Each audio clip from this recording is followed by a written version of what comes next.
नमस्कार दोस्तों, आप सभी का आपके अपने YouTube चैनल स्टडी विद प्यार पंकज पर मैं एक बार फिर से स्वागत करता हूं। जैसा कि हमने पिछले लेक्चर आपको पॉलिटी का प्रोवाइड किया था, जिसमें भारत के संवैधानिक विकास की बात की थी।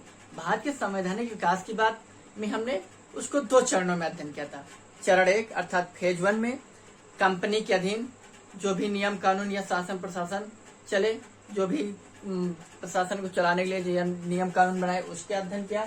अब चरण 2 में हम ब्रिटिश ताज अर्थात महारानी या महाराज या सम्राट या साम्राज्ञी के अधीन जो भी नियम कानून आएंगे, जो भी अधिनियम आएंगे, उनका अब हम अध्ययन करेंगे। लेकिन उसके पहले हम 5 मिनट पहले पिछले जो लेक्चर है उसका एक बार रिव्यू आपके सामने प्रेजेंट कर दें, जिससे आपने जब लेक्चर देखा है तो चीजें आपकी जहन में फिर से आ जाए। तो इसके लिए आप एक काम करें, आपने अगर लेक्चर एक बार पहले देखा है तो दोबारा उसको फिर से देखिए और विजुअल नोट्स बनाइए, और दोबारा नोट्स बनाने में आप फिर एक बार लेक्चर को देखिए और उसके बाद नोट्स सामने रखिए और लेक्चर को ऑन करिए और सुनते रहिए और अपने नोट्स को देखते रहिए। इससे आपके दिमाग में चीजें विजुअल तरीके से छप जाएंगी। तो आइए उसी के सामने आज हम देखते हैं फेज 2। लेकिन उसके पहले हमने जो भी अध्ययन कर रखा है उसका एक बार हम थोड़ा सा रिव्यू आपके सामने प्रेजेंट करते हैं। तो हमने अध्ययन किया था चरण 1 भारत के संवैधानिक विकास में, और चरण 2 अर्थात फेज 2। चरण 1 में हमने कंपनी के अधीन जो भी शासन प्रशासन, जो भी शासन शक्तियां आई हैं, उनका हमने अध्ययन किया था। जिसमें कंपनी की शक्तियां, कंपनी का शासन हमने पढ़ा था, ईस्ट इंडिया कंपनी का शासन। ठीक है, उसमें हमने देखा था जो ब्रिटिश संसद अब कंपनी को कंट्रोल करेंगे, नियंत्रित करेगी, और नियंत्रित करने के लिए 1773 का पहला रेगुलेटिंग एक्ट जारी करती है। 1773 रेगुलेटिंग एक्ट जो कि पहला हमने पढ़ा था, जिसके तहत बंगाल के गवर्नर को बंगाल का गवर्नर जनरल बनाया गया, जो कि पहला गवर्नर जनरल वारेन हेस्टिंग बनता है। इसी के तहत भारत में पहले सर्वोच्च न्यायालय की स्थापना की गई फोर्ट विलियम में। 1773 रेगुलेटिंग एक्ट के तहत 1774 में स्थापना की गई थी, तथा यहीं पर आपको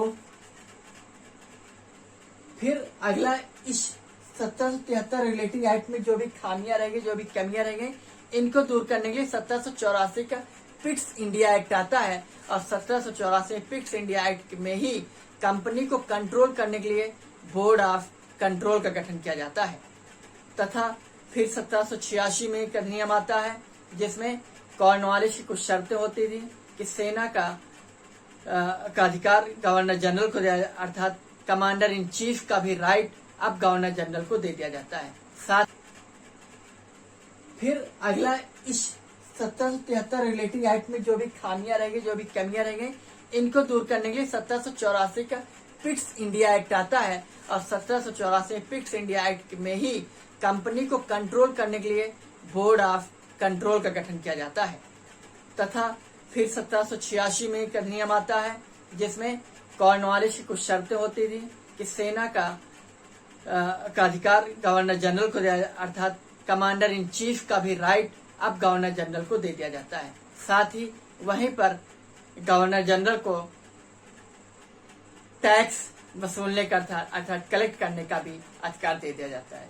उसके बाद चार्टर एक्ट आना शुरू हो जाते हैं। 1784 के बाद 1793 का चार्टर एक्ट, जो भी 1786 में जो शासन प्रशासन चलाने के लिए गवर्नर जनरल को जो राइट्स दिए गए थे, आगे के गवर्नर जनरल के लिए स्थायी कर दिए गए थे 1793 चार्टर एक्ट में। प्लस चार्टर एक्ट जो आएगा हर 20 वर्ष के लिए आएगा, कि अगले 20 वर्ष के लिए कंपनी को एक प्रकार से अधिकार दिया जाता था भारत में व्यापार करने का। फिर इसके बाद अगला चार्टर एक्ट आता है 1813 में। इस चार्टर एक्ट में 3 प्रमुख बातें हमने आपको बताई थी, याद रखिएगा।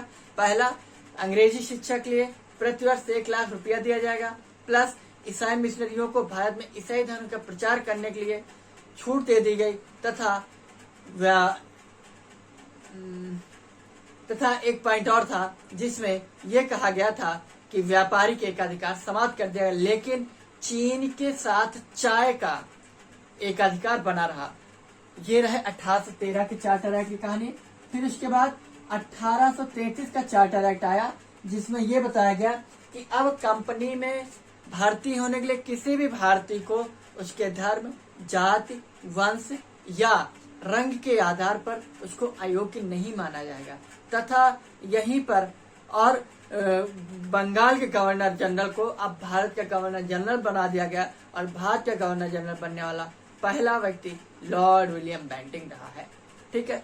तथा इसी के आगे अगला आता है 1853 का चार्टर एक्ट। अब ब्रिटिश संसद ये स्वयं चाहती है कि अब कंपनी के अधीन जो भी कंपनी की जो शक्तियां उनको कंट्रोल कर लिया जाए पूरी तरीके से, और भारत में पूरी तरीके से ब्रिटिश संसद का अर्थात ब्रिटिश सरकार का नियंत्रण स्थापित कर लिया जाए।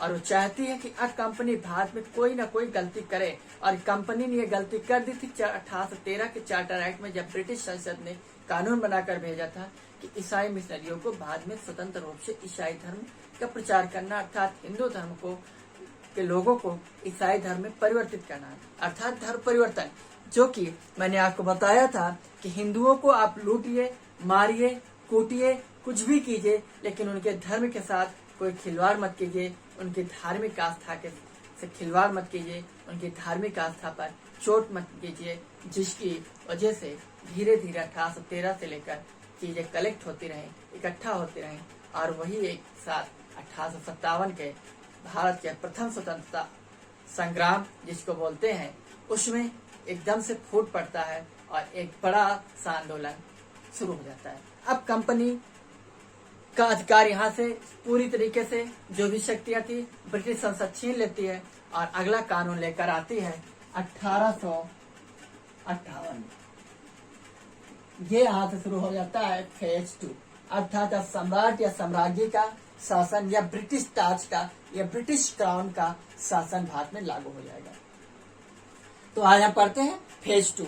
इस फेज 2 में हम स्टार्ट करेंगे ब्रिटिश शासन, अर्थात सम्राट या साम्राज्य का शासन, या उसी को बोलते हैं क्राउन का शासन या ताज का शासन बोलते हैं। ताज का शासन जो है वो चलेगा 1858 से भारत की आजादी तक, अर्थात 1947 तक। ठीक है, आइए देखते हैं। तो 1800 पहला आएगा फेज 2 में 1858। जैसा कि मैंने बताया है कि ब्रिटिश संसद स्वयं चाहती है कि ईस्ट इंडिया कंपनी पे पूर्ण कंट्रोल किया जाए, और ये पैनी नजर, ये तिरछी नजर, तीखी नजर ब्रिटिश संसद की 1773 से पहले 1864 के जो बक्सर की युद्ध होता है, जहां से कंपनी को बंगाल, बिहार और उड़ीसा में दीवानी का अधिकार मिल जाता है, अर्थात राजस्व वसूली का अधिकार मिल जाता है व्यापार के साथ साथ, जहां से ब्रिटिश संसद चाहती है कि अब ये जो इनकम है, जो आय है, जो राजस्व वसूला जा रहा है, ये किसी न किसी बहाने से ब्रिटिश सरकार को मिलने लगे, ब्रिटिश संसद को मिलने लगे। वही आगे जाकर ये उनका सपना पूरा होता है ब्रिटिश संसद का। ईस्ट इंडिया कंपनी की सारी शक्तियां समाप्त कर दी जाती हैं। तो 1858 का जो अधिनियम आता है, 1858 का अधिनियम, या इसी को बोल देते हैं 1858 का भारत सरकार अधिनियम। 1858 का भारत सरकार अधिनियम। ठीक, इसमें 2-3 चीजें, मूलभूत चीजें उनको याद रखिएगा। अब भारत के गवर्नर जनरल को भारत का वायसराय कहा जाने लगा है। गवर्नर जनरल जो है भारत का, अब वो क्या हो जाएगा, वायसराय हो जाएगा। ठीक है, अब वो क्या हो जाएगा, वायसराय कहलाया जाएगा। वायसराय का तात्पर्य है कि अब ये जो वायसराय है, ये ब्रिटिश संसद का, ब्रिटिश संसद बोलिए, या राजा या रानी या सम्राट या साम्राज्य का एक प्रत्यक्ष कंट्रोलर है भारत में। अर्थात भारत में जो भी गतिविधियां होंगी उनका डायरेक्ट मैसेज, डायरेक्ट संदेश अब ये वायसराय भेजेगा। ठीक है, आगे तो पहला वायसराय है कैनिंग, लॉर्ड विलियम कैनिंग बोलते हैं इसको, लॉर्ड कैनिंग बोलते हैं। लेकिन कैनिंग की बातें अगला, यहीं पर अब 1858 में ही भारत सरकार अधिनियम के तहत अब यहीं पर एक भारत गवर्नर जनरल के सहयोग के लिए एक पद का सृजन किया जाता है। उस पद का नाम है भारत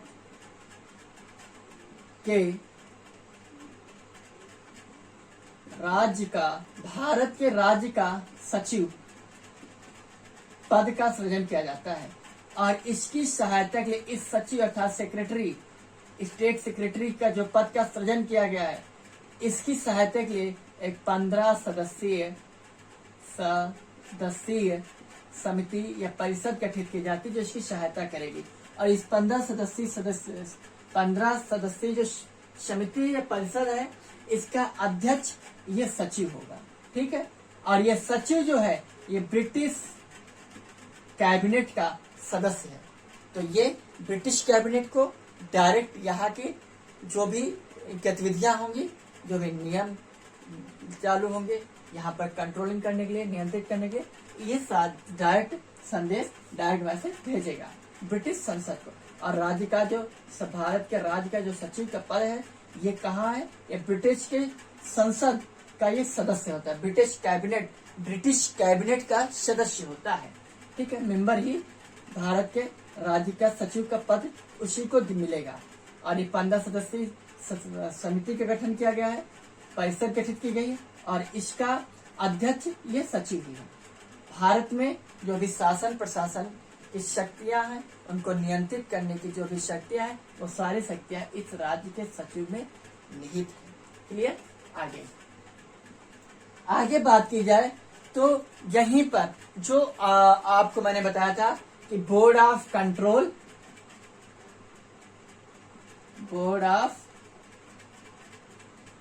कंट्रोल तथा कोर्ट ऑफ डायरेक्टर्स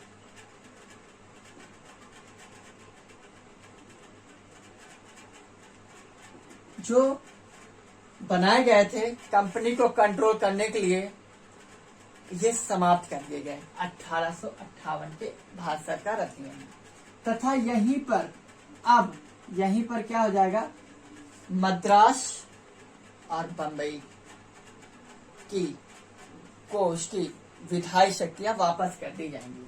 ठीक है, तथा साथ ही साथ अब यहाँ पर विकेंद्रीकरण आपको देखने को मिलेगा। 1773 में जहाँ पर केंद्रीकरण आपको देखने को मिलता है, यहीं पर अब यहाँ पर अब विकेंद्रीकरण आपको दिखाई देगा। विकेंद्रीकरण करने का तात्पर्य है कि जो शक्तियां हैं, विधिक शक्तियां हैं, वो मद्रास और बंबई को वापस कर दी जाती है विधिक शक्तियां, जिसकी वजह से यहाँ पर केंद्रीकरण के जगह पर विकेंद्रीकरण का एक नमूना पेश किया जाता है। ठीक है, आगे फिर अगला कुछ अधिनियम आएगा 1861 का भारत परिषद अधिनियम, भारत सरकार अधिनियम आप बोल सकते हैं, आप कंफ्यूज मत होना। 1861, इस 1861 में 2-3 चीजें याद रखिएगा कि यहाँ पर पोर्टफोलियो प्रणाली अर्थात मंत्रिमंडलीय व्यवस्था यहाँ से शुरू की जाती है 1861 के अधिनियम से। ठीक है, साथ ही साथ यहाँ पर गवर्नर जनरल को या वायसराय को अध्यादेश जारी करने का अधिकार दे दिया जाता है। अध्यादेश जारी कर, लेकिन अधिकतम 6 माह के लिए। कितने माह के लिए? 6 माह, 6 मंथ के लिए ही अध्यादेश जारी कर सकता है गवर्नर जनरल। अब यहाँ आप कंफ्यूज मत होना, क्योंकि 2 चीजें यहाँ से अध्यादेश जाते हैं। जब भी क्वेश्चन आयोग पूछे कि वायसराय या गवर्नर जनरल को अध्यादेश जारी करने का अधिकार किस भारत सरकार अधिनियम में, भारत परिषद अधिनियम में दिया गया, तो 1861 अधिनियम के तहत दिया गया। लेकिन अगर आज से क्वेश्चन पूछे अध्यादेश जारी करने का अधिकार जो राष्ट्रपति को है, वो किस अधिनियम से दिया गया, तो 1935 का जो भारत सरकार अधिनियम आया था, उसके तहत भारत के राष्ट्रपति को अध्यादेश जारी करने का अधिकार दिया गया है। अर्थात भारत के राष्ट्रपति को अध्यादेश जारी करने की जो शक्ति है, कहाँ से मिली गई है? 1935 भारत सरकार अधिनियम से। क्लियर? आगे जो भारत सरकार अधिनियम, भारत परिषद अधिनियम आएगा, वो है 1892। कौन सा? 1892 भारत परिषद अधिनियम। ठीक है, आप एक चीज सोचिएगा कि जो परिवर्तन किए जा रहे हैं, ब्रिटिश संसद द्वारा ये क्यों किए जा रहे हैं? क्योंकि 1857 की जो क्रांति हुई है उसमें ब्रिटिश संसद ये समझ गई है कि भारत में अगर सरकार या सत्ता चलानी है, उनके धर्म के साथ हस्तक्षेप नहीं करना है, खिलवाड़ नहीं करना है, उनको धार्मिक चोट नहीं देनी है। सिर्फ हमें अपना काम करना है, व्यापार करना है, राजस्व वसूलना है, इतना ही काम करना है और अपनी कमाई करनी है। इसको चालू करने के लिए जो भी नियम कानून बन पड़ेंगे हम बनाते रहेंगे। लेकिन यहीं पर अब भारत की जनता में अंग्रेजों से लड़ने का, ब्रिटिशर्स से लड़ने का उनमें शक्ति का सृजन हो गया है, क्योंकि वो देख रहे हैं छोटे छोटे देश उनसे लड़ रहे हैं, आजाद हुए जा रहे हैं, ठीक है, और हम गुलाम बने पड़े हुए हैं। और उन्होंने देखा कि हमने एक क्रांति छेड़ी थी, उसमें हम सफल हो रहे थे अगर उस क्रांति का सही तरीके से नेतृत्व होता 1857 में।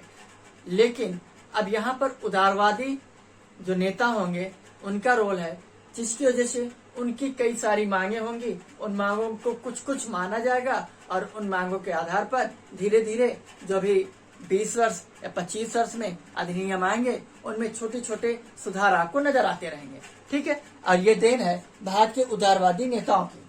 तो 1892 में भारत परिषद अधिनियम जाएगा। यहाँ पर सबसे प्रमुख बात यह है कि अब जो वार्षिक बजट है, जिसमें किसी भी भारतीय को प्रश्न करने का अधिकार नहीं था, उस पर सवाल करने का अधिकार नहीं था, तो वार्षिक बजट में बहस करने या प्रश्न करने का अधिकार दे दिया गया।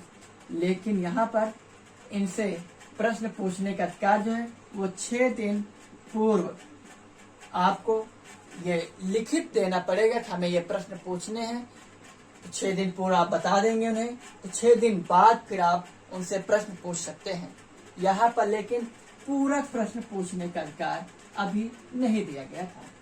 उसके बाद बात की जाए तो 1909, इसको मैं थोड़ा रफ कर दो, 1909 भारत परिषद अधिनियम या भारत सरकार अधिनियम, इसी को मार्ले मिंटो सुधार अधिनियम भी बोलते हैं। क्या बोलते हैं? मार्ले मिंटो सुधार अधिनियम।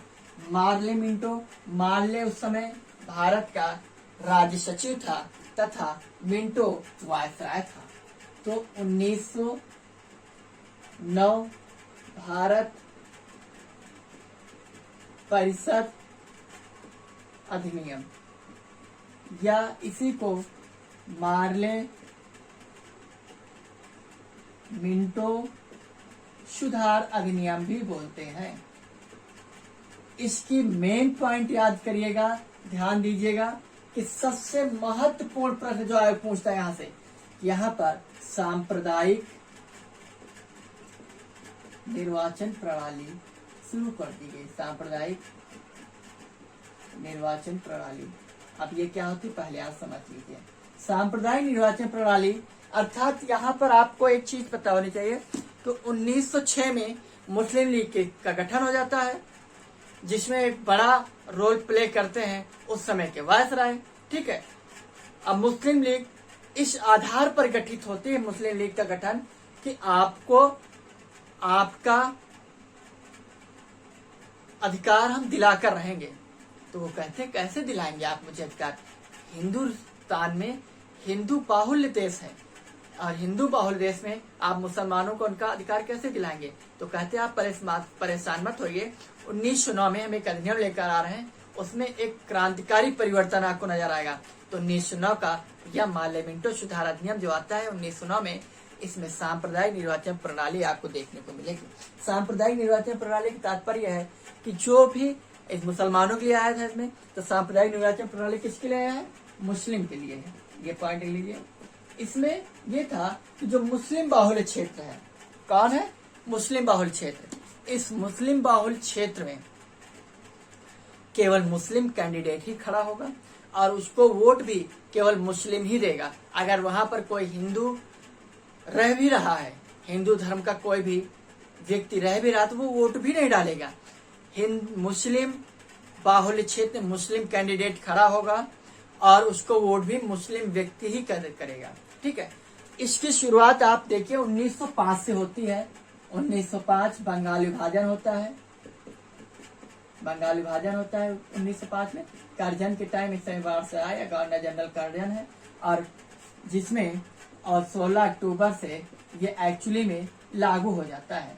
16 अक्टूबर 1905 से ये लागू हो जाता है बंगाल विभाजन, जिसके आधार पर 1906 में मुस्लिम लीग का गठन हो जाता है।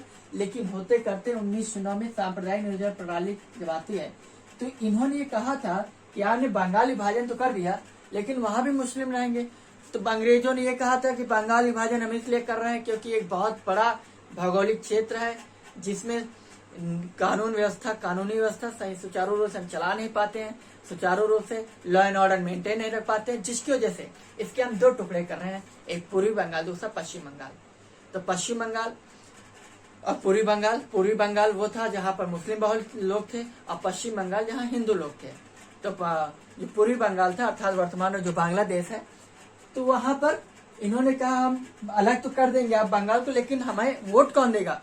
इसलिए 1909 में सांप्रदायिक निर्वाचन प्रणाली आई थी। तो सांप्रदायिक निर्वाचन प्रणाली मतलब एक किसी स्पेशल समुदाय को, स्पेशल जाति या धर्म के लिए ये इसमें चुनाव होंगे, और जिस जाति में जो बाहुल्य क्षेत्र होगा, अब मुस्लिम बाहुल्य क्षेत्र जहाँ पर होगा वहां पर मुसलमान खड़ा होगा, अब मुसलमान को वोट मुसलमान देगा, जिसकी वजह से मुसलमान का जीतना तय था। ठीक है ये।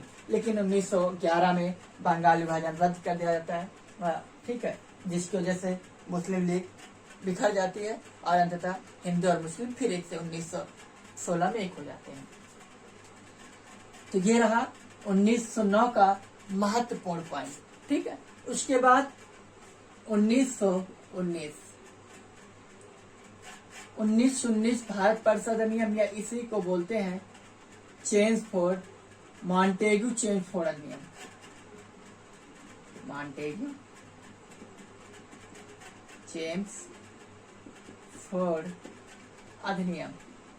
अब मॉन्टेग्यू चेम्सफोर्ड अधिनियम 1909 में आता है।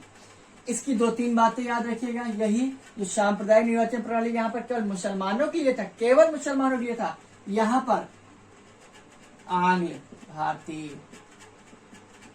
ठीक है, तथा ईसाई तथा यूरोपियंस,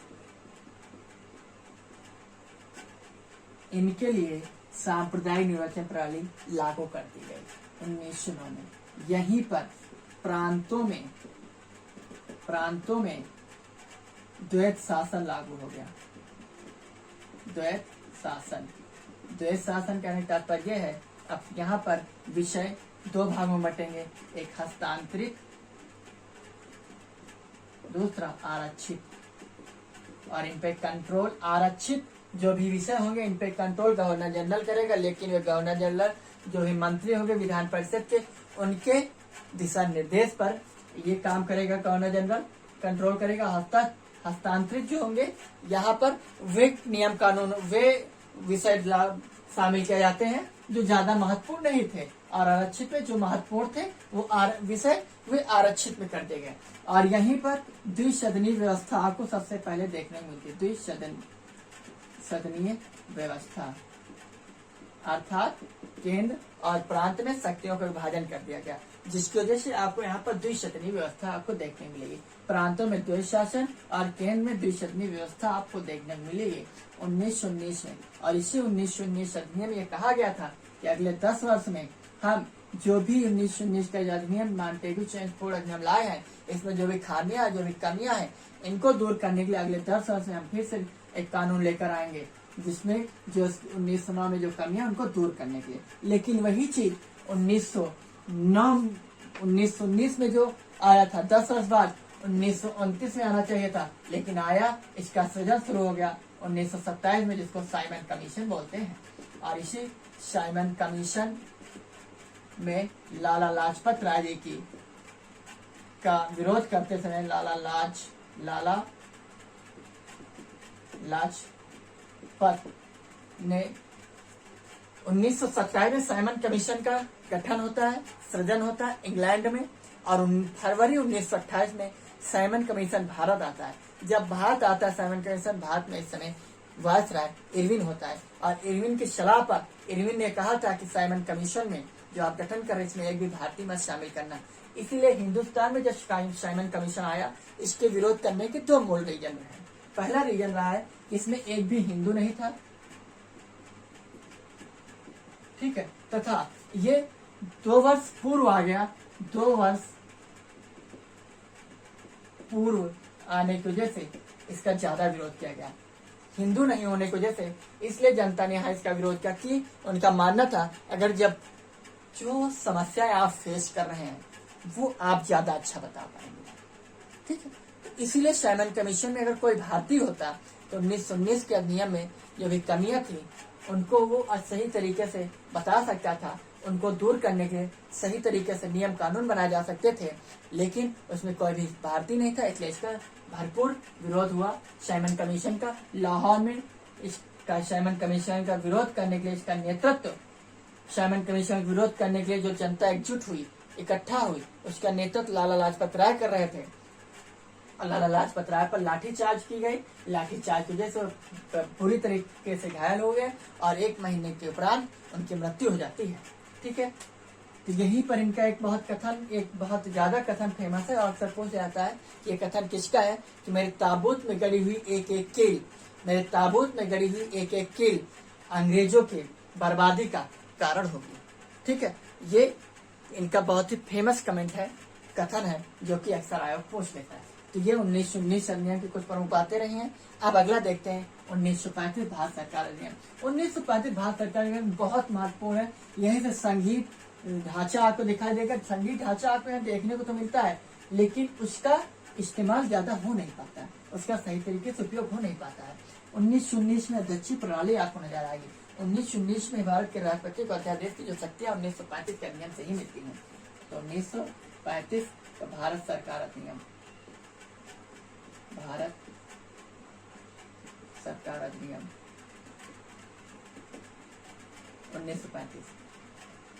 1935 जब संविधान सभा गठित हुई और पहला संविधान का प्रारूप तैयार किया गया एम एन रॉय जी के द्वारा, तो उन्होंने 1935 का जो भारत सरकार अधिनियम है वो इसी को पूरा उठा के रख दिया था, लेकिन फिर से उसे संशोधन किया गया, फिर जाके भारत का संविधान तैयार हुआ। तो 1935 भारत सरकार अधिनियम के 2-3 पॉइंट है जो आपको मैंने बताया था। 1919 में प्रांतों में द्वैत शासन था। द्वैत शासन इंग्लिश बोलते हैं डायरकी, ठीक है। द्वैत शासन था, इसको प्रांतों में समाप्त करके इस द्वैत शासन को केंद्र में लागू कर दिया गया। अर्थात अब यहाँ पर आप देखेंगे शक्तियों का डिवीजन हो जाएगा। डिवीजन मतलब शक्तियों का बंटवारा हो जाएगा, पृथक्करण किया जाएगा। सामर्थ्य सूची, राज्य सूची और केंद्र सूची में। केंद्र सूची अर्थात सेंट्रल लिस्ट, ठीक है, state list and concurrent list, सामर्थ्य सूची, इन सब में इसका बंटवारा हो जाएगा। यहीं पर जो अध्यादेश जारी करने की शक्ति है, जो हमारे राष्ट्रपति को, वो यही 1935 से ली गई है, जो कि 1, 2, 3 आर्टिकल में समाहित है, ठीक है। इसी 1935 अधिनियम में आरबीआई, भारत में वित्तीय साख और तथा उसको नियंत्रण करने के लिए बैंक का गठन किया गया, जिसका नाम था आरबीआई।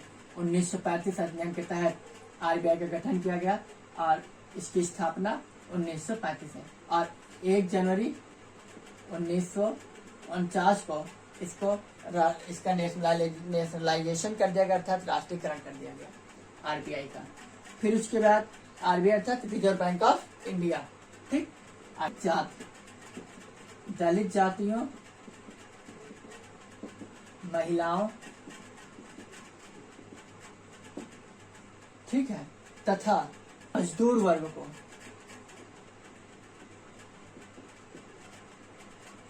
सांप्रदायिक निर्वाचन प्रणाली का अधिकार दे दिया गया। यही वो मामला था, दलितों को जैसे ही सांप्रदायिक निर्वाचन प्रणाली का अधिकार दिया गया, गांधी जी विरोध में उतर गए और वहीं पर आप देखेंगे इसी के खिलाफ गांधी जी आ गए, क्योंकि गांधी जी का मानना था दलित भारत से अलग हो गया, हिंदुओं से अलग हो गया। दलित मतलब कौन? हिंदू, मतलब हिंदू को ही हिंदू से अलग कर रहे हैं अंग्रेज।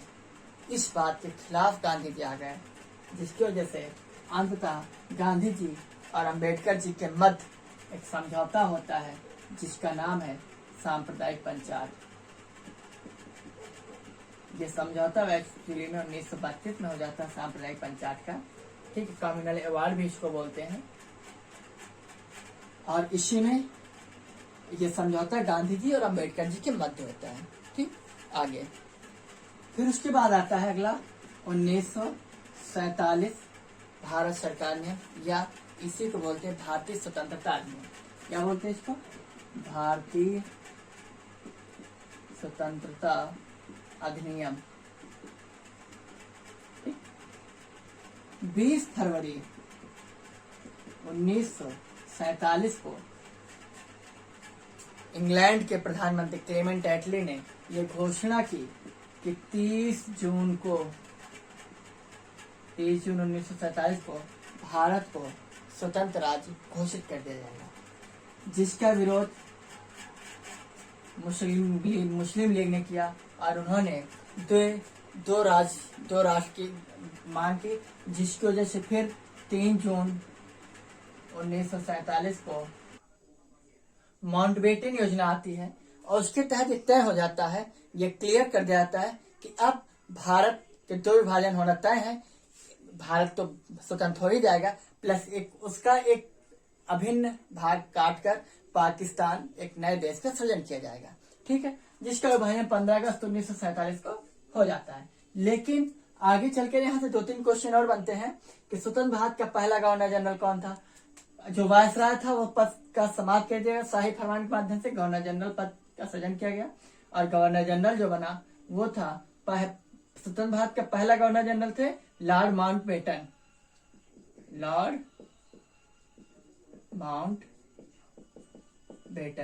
तथा अजब क्वेश्चन बने, सुनिएगा ध्यान से।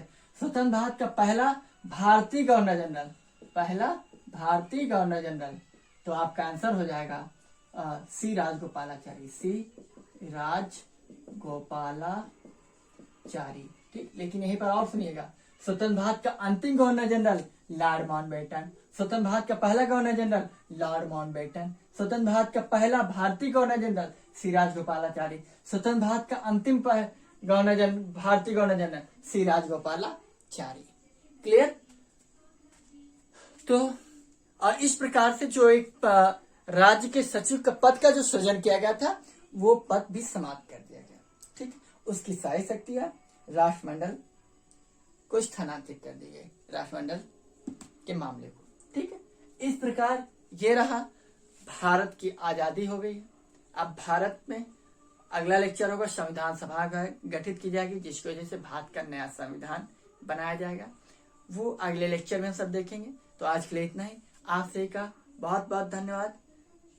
प्लीज लाइक करें, शेयर करें, कमेंट करें और जय हिंद, जय भारत।